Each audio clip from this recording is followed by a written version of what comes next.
morning to everyone. I am honored and so pleased to be joined by the Ziegert family, who stands to my left. Before they address you, which is really the focal point, and talk about Lisa and whatever they wish to discuss with the public, I'd like to offer a brief history of the investigation and summarize today's events. I'll start by saying it remains true, although heartbreaking, that Lisa will never return to her loving family. But the search for criminal justice ended today with the beginning of Gary E. Shara's life sentence in prison. The Ziegert's family unbroken faith, strength, and grace over these many years encouraged and inspired me, the previous district attorneys, the many investigators who worked this case, and the public, all to relentlessly search for the truth. Earlier this morning, as you may be aware, Gary E. Shara pled guilty to a charge of first-degree murder for the murder of Miss Lisa Ziegert. He will serve a term in prison of his natural life without the possibility of parole. Because this sentence is imposed for the defendant's plea, there are very limited means of appeal in other post-conviction issues, unlike after a jury's finding of guilt, which can result in years of appeals and other legal challenges to the conviction. In addition to the murder charge, Shara was also indicted previously on 2 additional charges of aggravated rape and aggravated kidnapping. The indictments of kidnapping and rape were the subject of nolle prosequi motions filed by my office, and this is due to his arrest occurring well beyond the time frame allowed by the respective statutes of limitation. While we were aware of this issue when we decided to indict him, we did want to take the opportunity to calculate potential tolling, or essentially the clock being stopped for statute of limitation purposes, which we learned, unfortunately, would not allow us to sustain charges due to these statutes going forward, despite our best efforts. Regrettably, this result is unavoidable. Joined by Lisa's family and friends here today and going forward, we want to change this. We want to make sure that no one will get away with serious criminal acts that occur during a homicide because he or she avoided apprehension for a number of years. We need a legislative fix, and we need to address this, and it's our plan collectively to do so going forward now that this chapter is closed. Historically, Shara's name surfaced several times through the course of the investigation, as I mentioned in court during my recitation of the facts. Shara's ex-wife, in fact, Joy Shara, provided his name to investigators in March 1993 while they were engaged in court proceedings that concerned the disputed custody of their son in Seattle, Washington. Every reasonable effort was made by law enforcement from 1993 on to make apprehension of the assailant, and in dealing with Gary Shara in particular, all efforts were made. 23 years later, however, in September 2016, I and my office and my law enforcement partners detailed a DNA phenotyping report and composite profile of a suspect, which was produced that included statistical predictions for eye color, skin color, hair color, face morphology, and biogeographic ancestry. With this information provided by Paragon Nanolabs, over the following couple months and into 2017, a list of individuals was developed by our team. During this process, investigators returned to various lists of persons of interest that had been developed over the many preceding years, which totaled well over 300 people. This list included names of persons of interest in the investigation from whom a DNA sample had not been obtained. In August 2017, I presented evidence to the Hampden County Grand Jury seeking court authority to compel DNA samples from this small list of individuals, including Gary Shara. This would allow the grand jury to then petition the Hampden Superior Court to allow investigators to obtain a DNA sample from those named individuals, again including Gary Shara, for comparison with the unknown sample and profile that we had. On Wednesday, September 13th, 2017, Massachusetts State Police detectives assigned to my office went to Shara's West Springfield home. Shara was not home, but Trooper Noah Pack informed Shara's roommate that he had paperwork to serve him. This contact led Shara to pen several documents that amounted to admissions to the crimes committed against Lisa Ziegert. These documents were provided to law enforcement, which led to investigators of the Massachusetts State Police and Agawam Police Department encountering Shara in Connecticut and led to his eventual arrest on September 16, 2017. On the evening preceding that of September 14th, 2017, Shara's car was located in the parking lot of Johnson Memorial Hospital in Stafford Springs, Connecticut. Massachusetts State Police Captain Christopher Wilcox and I traveled to the hospital and met with members of the Connecticut State Police who observed in plain view through the windshield of that car a folded piece of paper on the dashboard with handwriting on it. The note stated the following, quote, "To whomever finds my body, I apologize for any psychological trauma incurred. Call Mass State Police. Thank you, GES."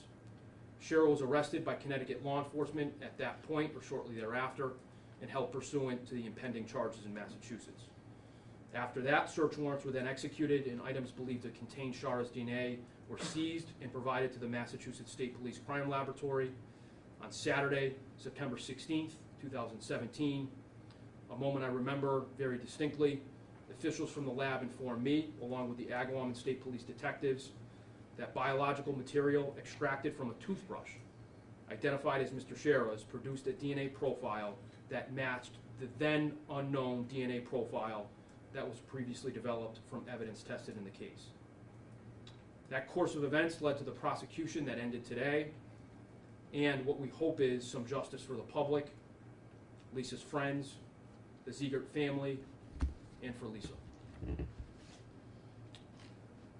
I need to thank the many people who brought this about, the many investigators, the many law enforcement personnel from the Massachusetts State Police, Agawam Police Department, prosecutors from the Hampden District Attorney's Office, and those in the public, in probably the entire town of Agawam, who never, ever forgot Lisa and believed that justice would someday result.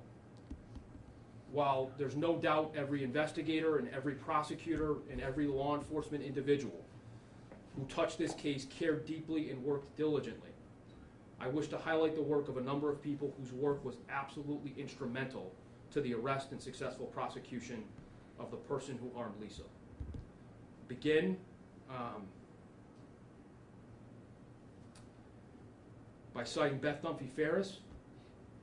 Beth is a longtime prosecutor, a fierce advocate for victims and their families. Her career has stretched many years and has led to her working on this case and being an absolutely essential component to solving it. And I can say definitively, without her, I would not be standing here today. It was her legal mind and sometimes her force and influence on me and others that got things done and led us to this very point. And I am forever appreciative and indebted.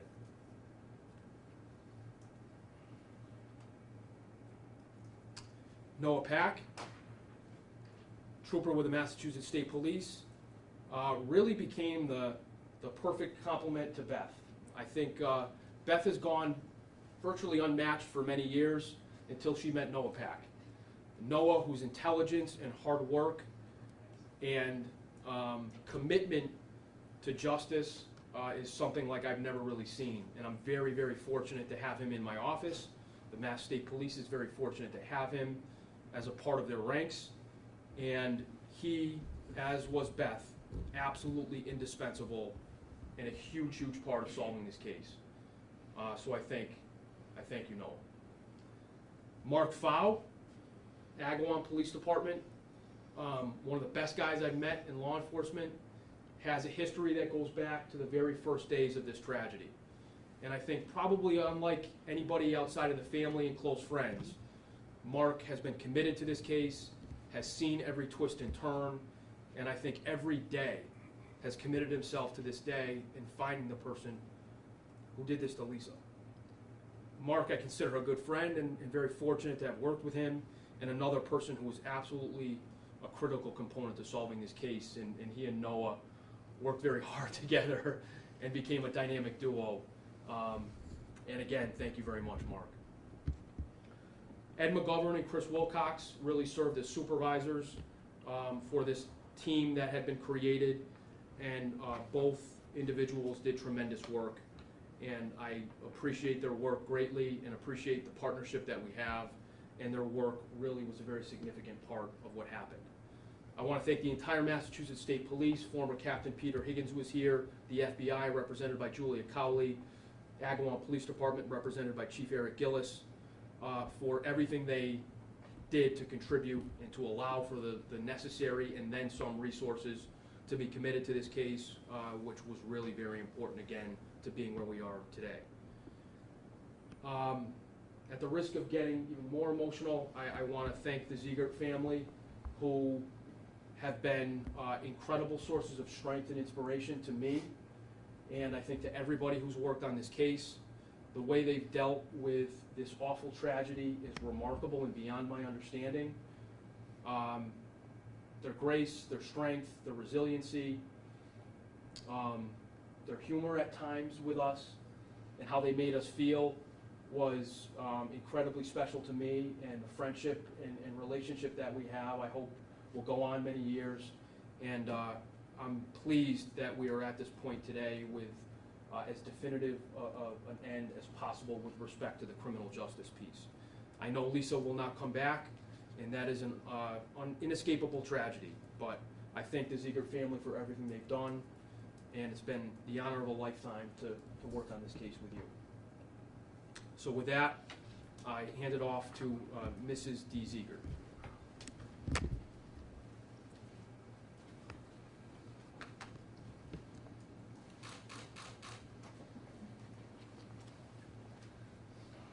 Good morning, or is it afternoon? I don't even know what time it is, but I have nothing prepared. Just a few remarks.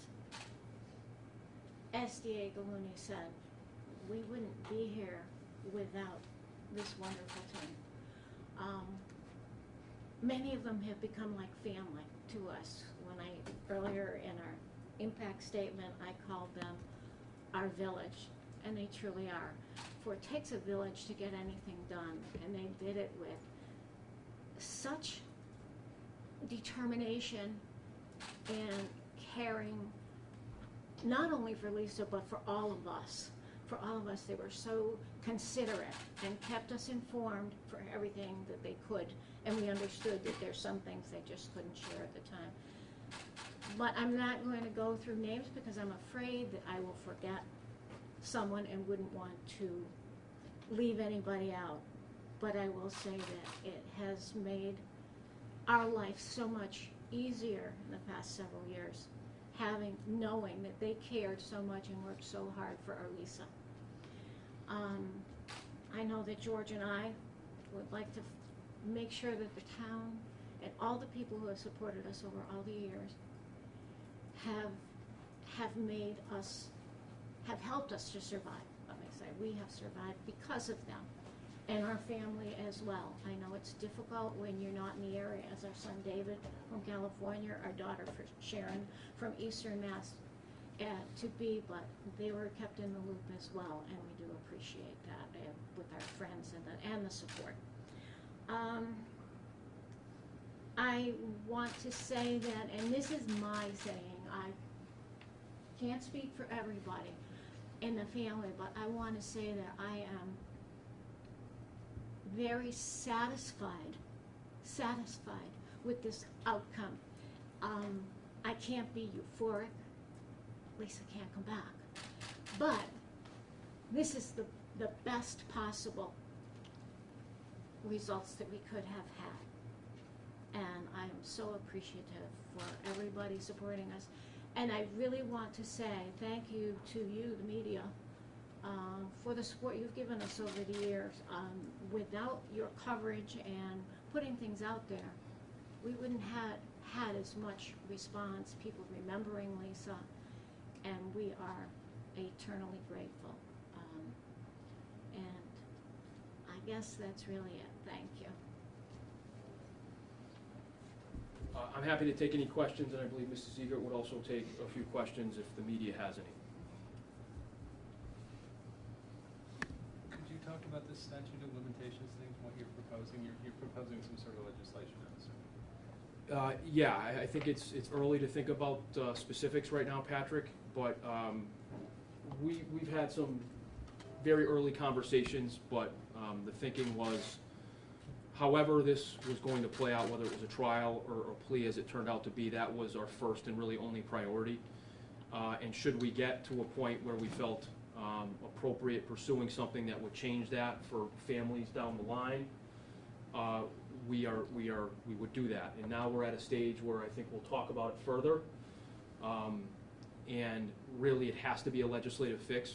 These are criminal statutes, and really would be focused on when, like in this case, there are other felonies committed at the same time or alongside a murder, the statute of limitations would toll or not exist, just as the murder has no statute of limitations. So they would sort of attach themselves to the lead charge of murder, and the statute of limitations may not be removed if they stood alone, but with a murder, again, as we had in this case, we would still be able to prosecute them irrespective of how long it took to arrest the person. And the principle is what David articulated in court.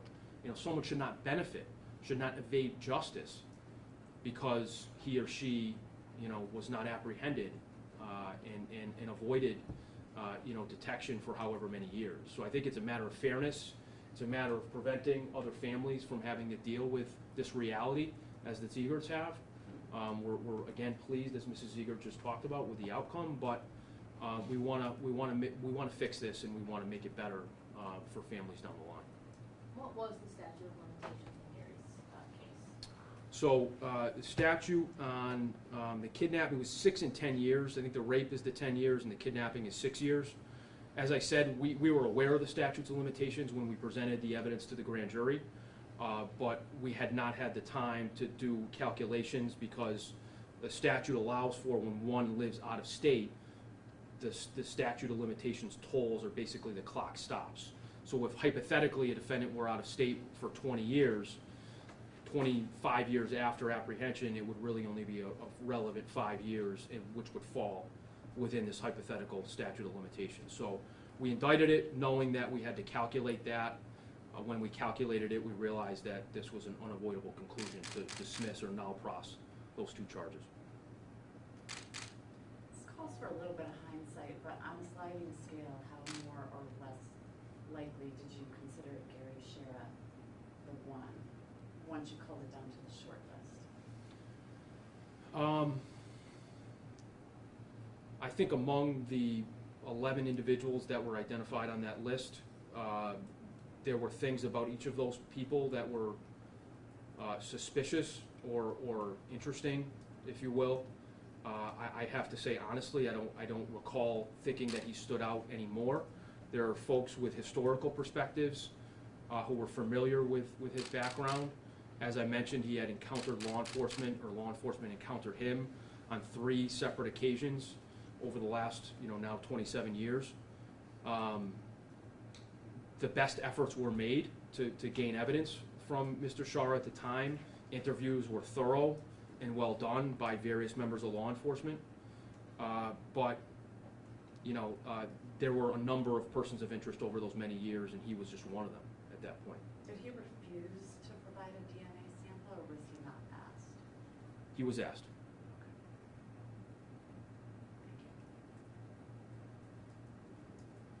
Any questions for me or Mrs. Ziegert? Very quickly, Tony, you had him in 3 times for interviews. I'm assuming the other people on that list were brought in and re-interviewed as well, that you weren't keying in on him at that time. I'm talking over 25 years at the point of his arrest. It was, I believe, 1993, 2002, and 2008, so well before my time as district attorney. Was Gary Shera contacted by law enforcement? We, had no reason leading up to the phenotyping and some of the progress of the investigation to focus on him or to call him in. But again, interviews over those years were conducted with him, one of which was video recorded, and some were lengthy. Many questions were asked, and the right answers were not given, so to speak, that led to any further scrutiny. For the family, how do you feel about not having to sit through a trial now? After today, the relief is almost immeasurable, because just sitting there for those hours hearing what happens, Lisa? We weren't privy to all the knowledge of how she was treated, mistreated is a better word. And to sit there, I think that would have been so much harder on all of us, family, friends. Dave lives in California. He couldn't be away from his family and everything for 3 weeks. He couldn't do it. Sharon lives in Eastern Mass. Even Lynn, who lives here, and Mark, they couldn't be here because for that length of time, so they would be very stressed being away. And it's so good to know that we won't have to go through something like this or another trial, because if he was found guilty, then he would have an automatic plea, and we'd have to go through it all over again.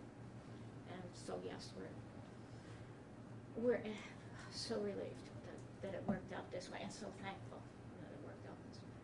You said you were satisfied with today. Yeah. Was there ever a time where you thought this day wouldn't come, and what got you through those times? Faith, family, and friends. And these people are friends, almost family at this point. Our knowledge that if they weren't able to get him here, because they sure worked as hard as they could to do it, and sometimes life doesn't turn the way you want it to, we knew that eventually he would receive his justice. That's all I can really say on that. But yeah, that's how we got through with faith, family, and friends. Lisa's siblings mentioned something about a rumor that was started about another member in the community. Anything you'd like to say on behalf of that individual or on behalf of your family regarding those rumors? Oh, yes, I will preface it with, we love it. I've known that young man since he and Lynn were in 10th grade together.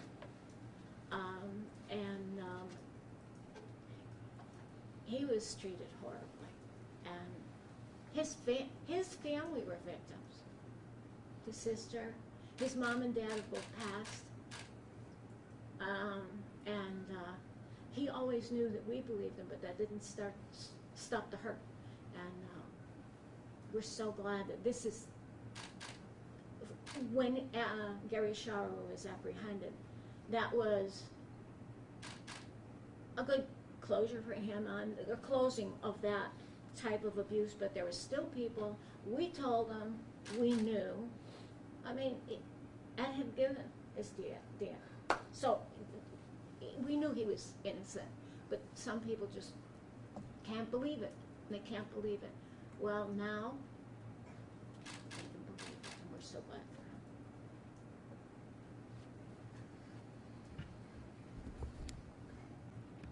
Thank you.